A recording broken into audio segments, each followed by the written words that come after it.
E eu estou aqui com dois conterrâneos lá da minha terra, Rio Grande do Sul, a doutora Ana Amélia Piuco e o doutor Sérgio Sesimbra, que são diretores da PPCS Advogados, que fica a sede lá em Porto Alegre.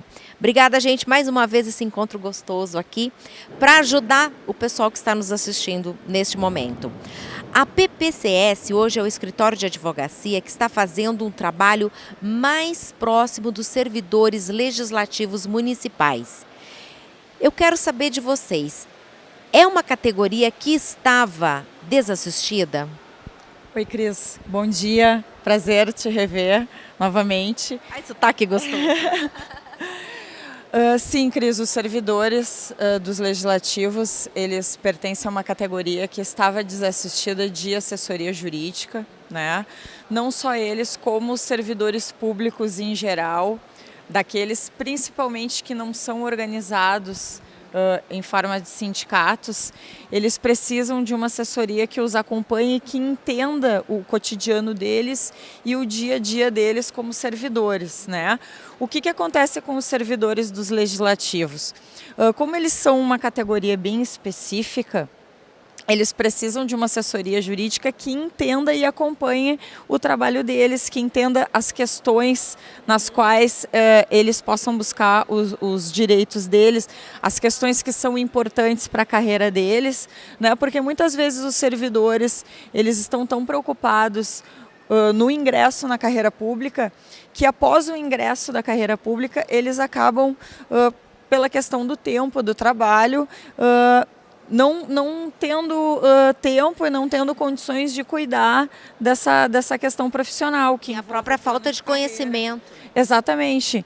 Então a gente tem atuado há 11 anos com essas categorias, né? E hoje eu e o Sérgio lá no escritório que atendemos os servidores dos legislativos. Sérgio, me diz uma coisa, as trocas diversas trocas de direção de câmaras municipais, muitas vezes foram dilapidando qualquer plano de carreira existente ou meritocracia. Isso deixou muitos servidores injustiçados? Qual é o teu parecer? Sim, Cris, bom dia. Bom, a troca constante da presidência da Câmara provoca a falta de estruturação, na verdade, do plano de carreira, né? Um plano de carreira que tem que ser pensado, que tem que ser elaborado, que diz com a vida de uma pessoa, precisa de um planejamento constante. E o servidor do Legislativo, ele tem algumas peculiaridades que precisam ser analisadas. Não basta tu trazer um plano de carreira de fora, de uma outra categoria, do Executivo, não basta isso. Tu precisa montar um plano de carreira, estruturar ele de acordo com a necessidade do servidor da Câmara, que é uma realidade diferente. O fórum aqui que a gente está participando, que estamos presentes aqui, demonstra bem que a realidade do servidor da Câmara, das câmaras municipais, é diferente. Ele tem uma participação diferente dentro do serviço público. Então, Cris, a questão da mudança constante da administração da Câmara provoca, sim, uma degradação em qualquer tentativa de se montar um plano de carreira digno que atenda à necessidade do servidor das câmaras municipais. Agora, por outro lado, em diversas cidades, os servidores de câmaras estiveram e ainda estão representados junto com os servidores da prefeitura. Isso dificulta, Ana, o reconhecimento das diferenças de atribuições e remuneração? Eu acho que sim, Cris, com certeza. Como o Sérgio colocou agora há pouco, o Poder Legislativo ele tem peculiaridades que são diferentes do Poder Executivo e do Poder Judiciário. Então, no momento em que há uma mistura ou uma confusão, o que até não poderia ocorrer, né? Mas no momento em que há essa mistura ou essa confusão, realmente os servidores do Poder Legislativo eles saem prejudicados, porque eles são diferentes dos servidores do Executivo. Os servidores do Executivo, hoje, em termos até de quantidade, a gente não tem como fazer essa comparação com os servidores das câmaras e do Executivo. O servidor do Executivo, hoje, ele existe em número muito maior do que os servidores da Câmara.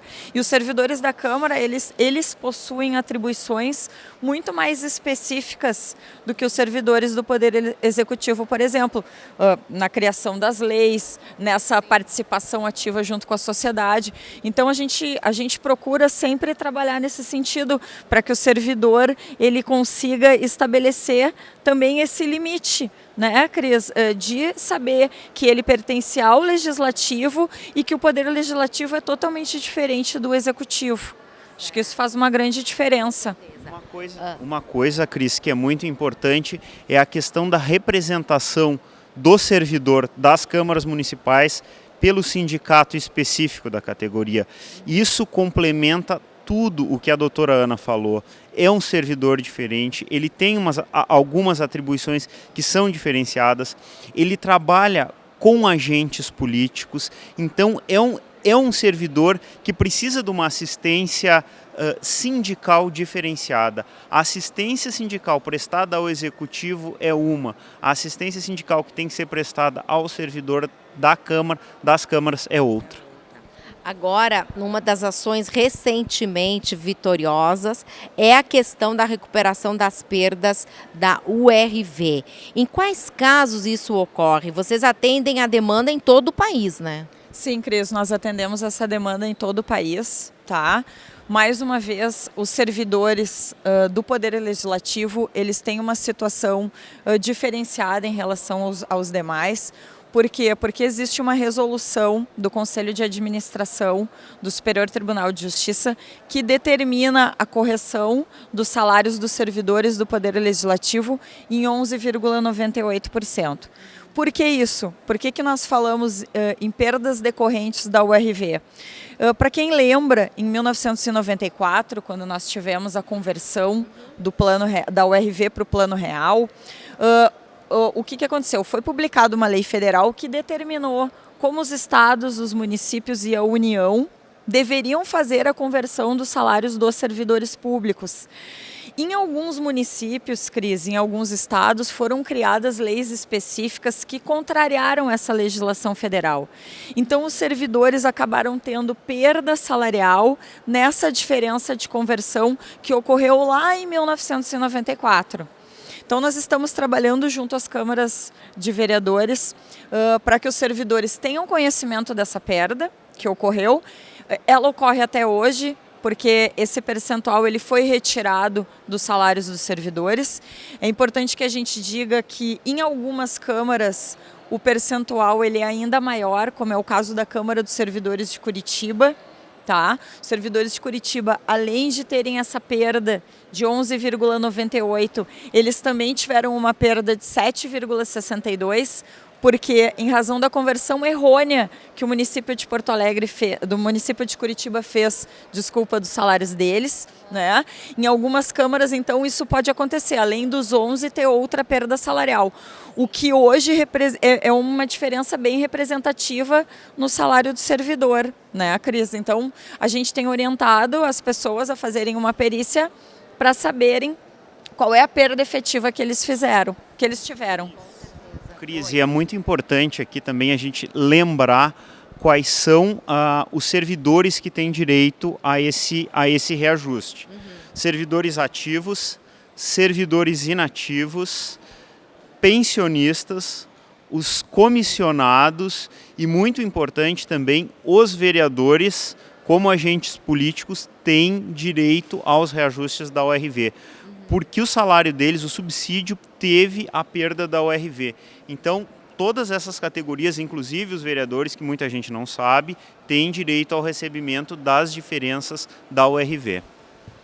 para encerrar aqui, porque está todo mundo em função lá desse primeiro Fórum Legislativo, eu quero saber de vocês o seguinte: com a liberdade de expressão da sociedade, a grande demanda pela melhora dos serviços públicos, isso na visão de vocês pode ser uma oportunidade para os servidores recuperarem a voz e reivindicarem direitos, planos de carreira, recuperação salarial e outros benefícios que até então ficaram desvalorizados?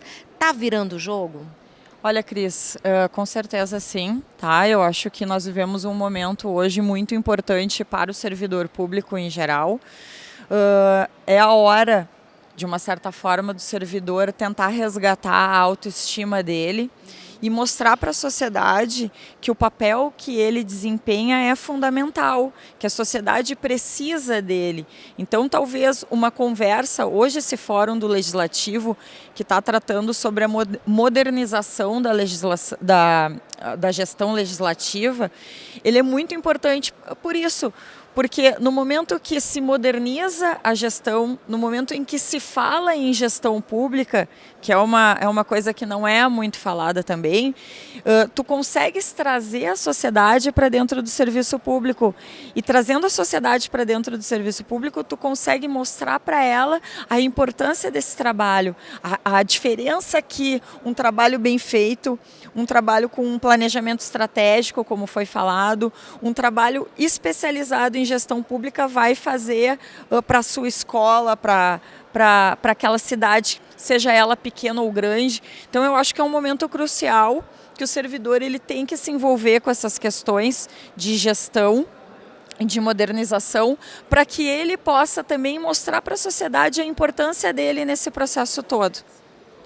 Uma coisa que é muito importante também, Cris, é a questão da sociedade enxergar que o legislativo tem duas vias. Tem a via dos agentes políticos e seus comissionados que trabalham de uma forma, e do servidor público de carreira aqui dentro. A sociedade precisa ter noção do que se passa, de como é que funciona, que a Casa Legislativa não é uma coisa só e que todo mundo está aqui por 4 anos, não. Tem gente que está aqui, faz carreira, trabalha por 30, 25, 35 anos aqui e precisa ter a sua dignidade respeitada, a sua dignidade como pessoa humana valorizada aqui dentro, porque isso aqui é um trabalho. A pessoa está aqui trabalhando, a pessoa está aqui exercitando uma profissão, está exercitando um concurso público para o qual ela foi aprovada.